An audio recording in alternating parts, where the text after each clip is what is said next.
نحمده ونصلي ونسلم على رسوله الكريم اما بعد فاعوذ بالله من الشيطان الرجيم بسم الله الرحمن الرحيم قل ان كان آباؤكم وابناؤكم واخوانكم وازواجكم وعشيرتكم واموال اقترفتموها وتجارة تخشون كسادها ومساكن ترضونها احب اليكم من الله ورسوله وجهاد فی سبیلہ فتربصوا حتی یأتی اللہ بامرہ واللہ لا یہدی القوم الفاسقین۔ صدق اللہ العلی العظیم وصدق رسولہ النبی الامین الکریم الرؤوف الرحیم ونحن علی ذلک لمن الشاہدین والشاکرین والحمد للہ رب العالمین۔ درود پاک پڑھیں اللہم صلی علی سیدنا و مولانا محمد معدن الجود والکرم وآلہ وصحبہ وبارک وسلم صلاة و سلاما علیک یا رسول اللہ صلاة و سلاما علیک یا حبیب اللہ صلی اللہ تعالی علیہ وآلہ وصحبہ وبارک وسلم۔ حضرات کرام، اللہ جل جلالہ وعم نوالہ کا بڑا فضل اور کرم اور بے پایا احسان عظیم ہے کہ اس نے ہمیں اور آپ سب کو ماہ محرم الحرام کی مبارک ساعت نصیب فرمائی۔ آج جس کی 2 تاریخ ہو گئی، محرم الحرام کی مجالس میں آج کی یہ دوسری محفل مسجد غوث اعظم گردہلی بنگلور میں منعقد ہوئی۔ ہمارا جو عنوان تھا، کل پہلا عنوان تھا فضائل شہادت اور آج کا عنوان ہے فضائل اہل بیت اطہار رضوان اللہ تعالی علیہم اجمعین۔ قرآن کریم کی جس آیت کریمہ کی تلاوت کا شرف میں نے حاصل کیا، اللہ کے رسول صلی اللہ تعالی علیہ وسلم پر نازل ہونے والی یہ وہ وحی مبارکہ جس میں پروردگار عالم نے ارشاد فرمایا، قل اے میرے حبیب فرما دیجئے، ان کان آباؤکم و ابناؤکم، اے لوگو تمہارے باپ، تمہارے بیٹے، تمہارے بھائی، تمہاری عورتیں، تمہارا کنبہ، تمہاری کمائی کے مال اور وہ تجارت جس کے نقصان کا تمہیں ڈر ہے، اور تمہاری پسند کے مکان، ان میں سے کوئی چیز بھی اگر تمہیں اللہ اور اس کے رسول اور اس کی راہ میں جہاد کرنے سے زیادہ محبوب ہے تو انتظار کرو کہ اللہ اپنا عذاب اتارے، اور اللہ فاسقوں کو راہ نہیں دیتا۔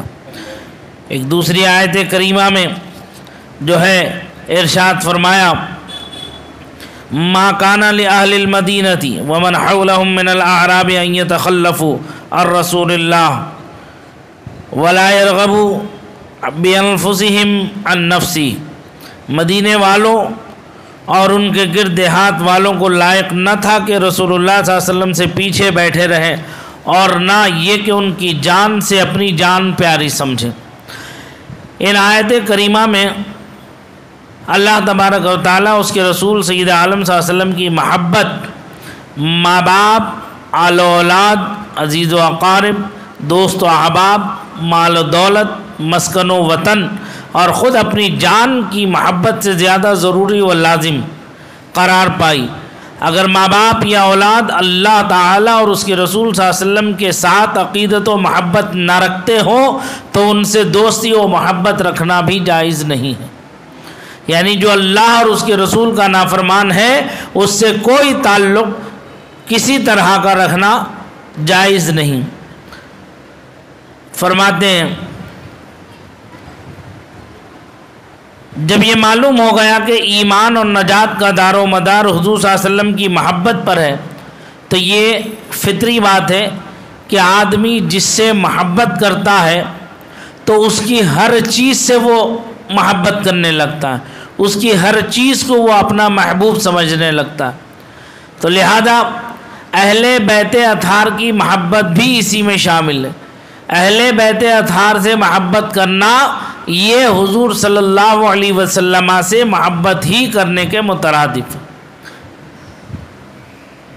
سرور کائنات صلی اللہ تعالی علیہ وسلم نے ایک موقع پر ارشاد فرمایا اہل بیت کرام کے حق میں، آقا فرماتے ہیں مثل اہل بیتی مثل سفینۃ نوح من رکبا فیہا نجا ومن تخلف عنہا غرق، کہ میرے اہل بیت کی مثال نوح علیہ السلام کی کشتی کی طرح ہے، جو اس میں سوار ہوا اس نے نجات پائی اور جو باہر رہا وہ غرق ہو گیا۔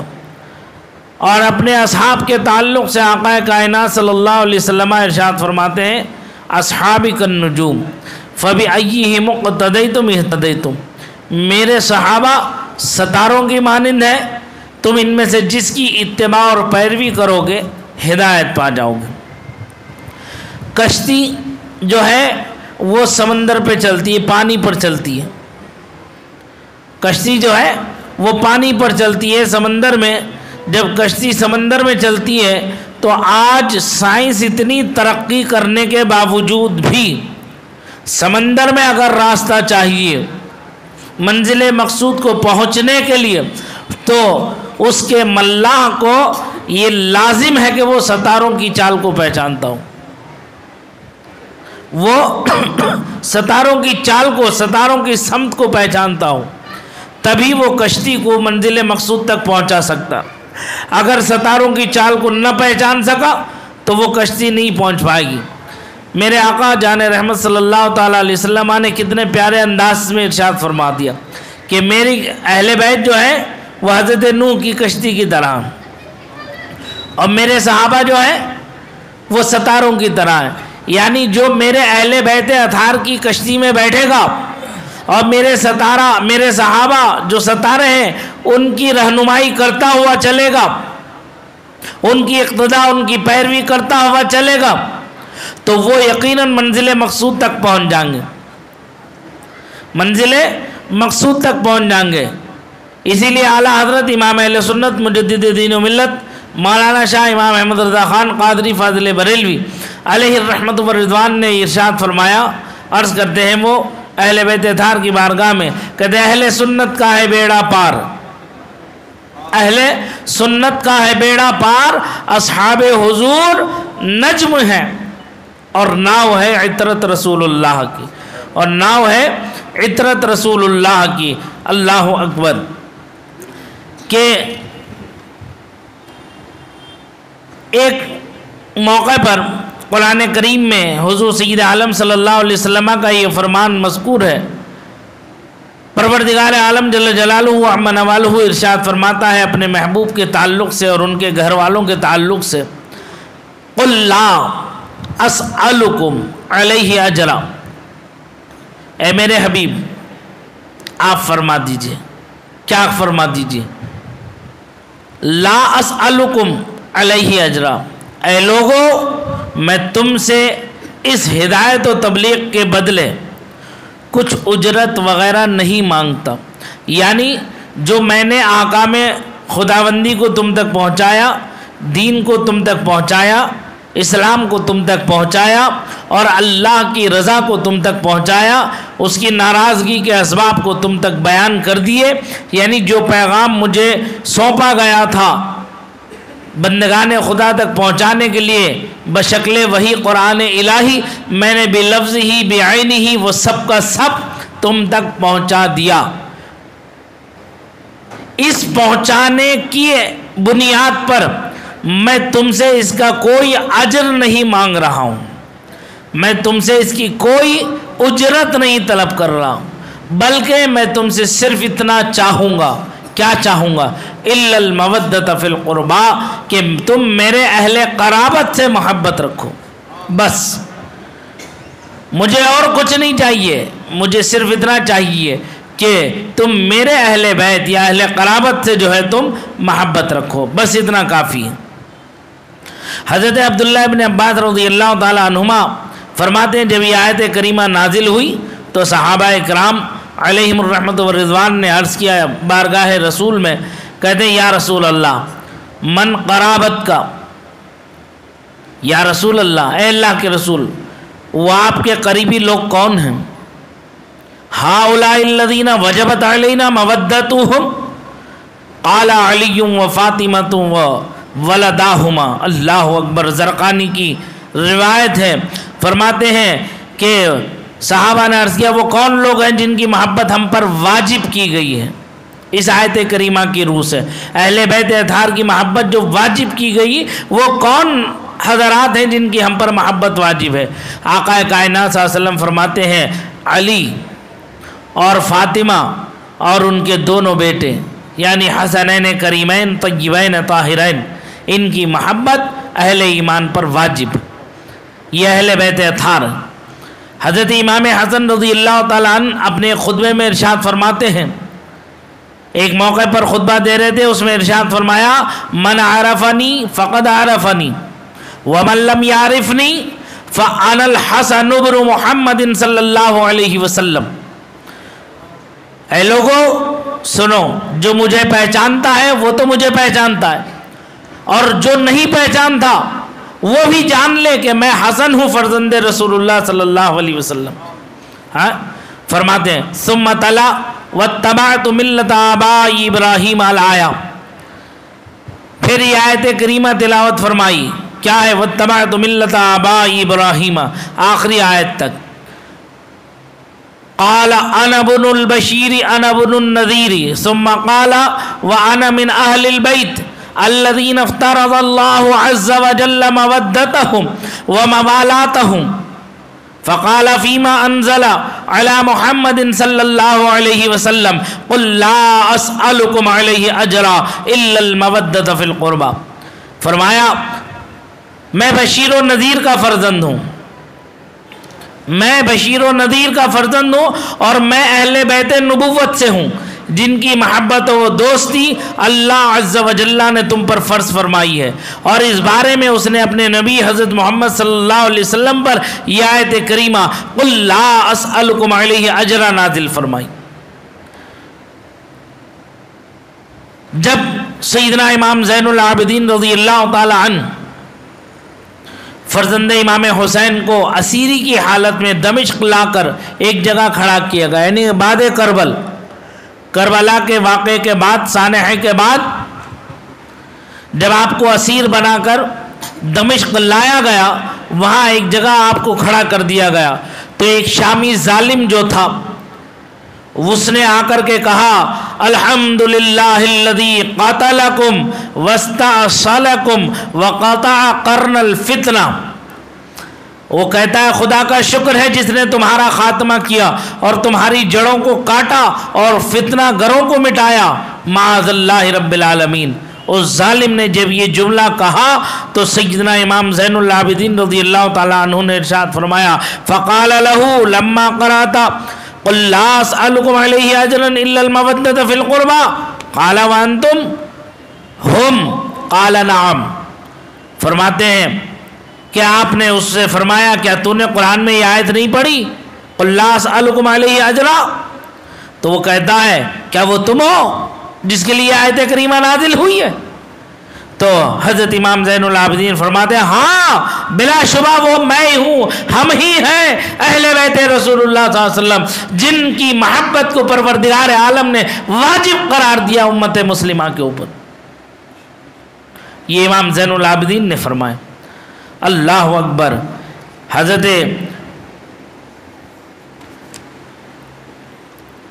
عبداللہ ابن عباس رضی اللہ تعالیٰ عنہما فرماتے ہیں حضور صلی اللہ علیہ وسلم نے فرمایا لوگو خدا تعالیٰ سے محبت رکھو کیونکہ وہ تمہارا رب ہے اور تمہیں نعمتیں عطا فرماتا ہے۔ آگے فرماتے ہیں وَأَحِبُّونِي لِحُبِّ اللَّهِ وَأَحِبُّ أَهْلَ بَيْتِي لِحُبِّي۔ فرماتے ہیں ترمذی و مشکات شریف کی حدیث پاک ہے، کہتے ہیں اور مجھے محبوب رکھو۔ کیا فرمایا؟ تم اللہ سے محبت رکھو، کیوں؟ اس لیے کہ وہ تمہارا خالق و مالک ہے، تمہارا رب ہے۔ اور تم مجھ سے محبت رکھو، کیوں؟ اس لیے کہ اللہ کی محبت کی وجہ سے اللہ مجھے محبوب رکھتا ہے۔ اور فرماتے ہیں اور میرے اہل بیت سے محبت رکھو، میرے اہل بیت کو محبوب رکھو میری محبت کی وجہ سے۔ اللہ سے محبت رکھو کیونکہ وہ تمہارا خالق ہے، اور مجھ سے محبت رکھو کیونکہ اللہ مجھے پسند فرماتا ہے، اور مجھ سے میرے اہل بیت سے محبت رکھو کیونکہ وہ میرے محبوب ہیں۔ حضرت علی کرم اللہ تعالی وجہ الکریم فرماتے ہیں حضور صلی اللہ علیہ وسلم نے حضرت حسن و حسین رضی اللہ تعالیٰ عنہما کا ہاتھ پکڑ کر فرمایا، ترمذی شریف کی حدیث ہے، آقا فرماتے ہیں من احبنی و احب ہذین و اباہما و امہما کان معی فی درجت یوم القیامہ، جس نے مجھ کو محبوب رکھا اور ان دونوں یعنی حسن و حسین کو محبوب رکھا اور ان کے باپ علی کو محبوب رکھا اور ان کی ماں فاطمہ کو محبوب رکھا، وہ قیامت کے دن میرے ساتھ میرے درجے میں ہوگا، وہ قیامت کے دن میرے ساتھ میرے درجے میں ہوگا۔ حضرت ابو ہریرہ رضی اللہ تعالیٰ عنہ فرماتے ہیں حضور صلی اللہ علیہ وسلم نے ارشاد فرمایا، ابن ماجہ کی روایت ہے، من احب الحسن والحسین فقد احبنی ومن ابغضہما فقد ابغضنی، جس نے حسن و حسین کو محبوب رکھا اس نے در حقیقت مجھے محبوب رکھا، اور جس نے ان دونوں سے بغض رکھا اس نے در حقیقت مجھ سے بغض رکھا۔ یعنی حسنین کریمین کی محبت رسول اللہ صلی اللہ علیہ وسلم کی محبت ہے، اور ان سے بغض و عداوت رسول اللہ صلی اللہ علیہ وسلم سے بغض و عداوت ہے۔ جو اللہ کے رسول سے بغض و عداوت رکھے اللہ اسے ناپسند فرماتا۔ سمجھ میں آئی بات؟ کہتے ہیں حضرت سلمان فارسی رضی اللہ تعالیٰ عنہ فرماتے ہیں میں حضور صلی اللہ تعالیٰ علیہ وسلم سے سنا فرماتے تھے حسن و حسین دونوں میرے بیٹے ہیں۔ المستدرک حاکم کی حدیث ہے، فرماتے من احبہما احبنی ومن احبنی احبہ اللہ ومن احبہ اللہ ادخلہ الجنہ ومن ابغضہما ابغضنی ومن ابغضنی ابغضہ اللہ ومن ابغضہ اللہ ادخلہ النار۔ جس نے ان دونوں کو محبوب رکھا اس نے مجھ کو محبوب رکھا، اور جس نے مجھ کو محبوب رکھا اس نے اللہ کو محبوب رکھا، اور جس نے اللہ کو محبوب رکھا اللہ نے اس کو جنت میں داخل کیا۔ اور فرماتے ہیں جس نے ان دونوں سے بغض رکھا اس نے مجھ سے بغض رکھا، اور جس نے مجھ سے بغض رکھا اللہ نے اس سے بغض رکھا، اور جس نے اللہ سے بغض رکھا اللہ نے اس کو جہنم میں داخل کیا۔ ترمذی باب المناقب کی حدیث ہے، حضرت اسامہ ابن زید رضی اللہ تعالیٰ عنہما فرماتے ہیں میں نے حضور نبی اکرم صلی اللہ علیہ وسلم کو دیکھا کہ حسن و حسین دونوں کو لیے ہوئے فرما رہے ہیں، ہادانی ابنایا و ابنا ابنتی، یہ دونوں میرے اور میری بیٹی کے بیٹے ہیں۔ اللہم انی احبہما، اے اللہ میں ان کو محبوب رکھتا ہوں، فاحبہما واحب من یحبہما، اللہ اکبر، اے اللہ میں ان کو محبوب رکھتا ہوں بس تو بھی ان کو محبوب رکھ، اور اس کو بھی محبوب رکھ جو ان کو محبوب رکھے۔ کتنی صاف واضح احادیث مبارکہ ہیں یہ سب۔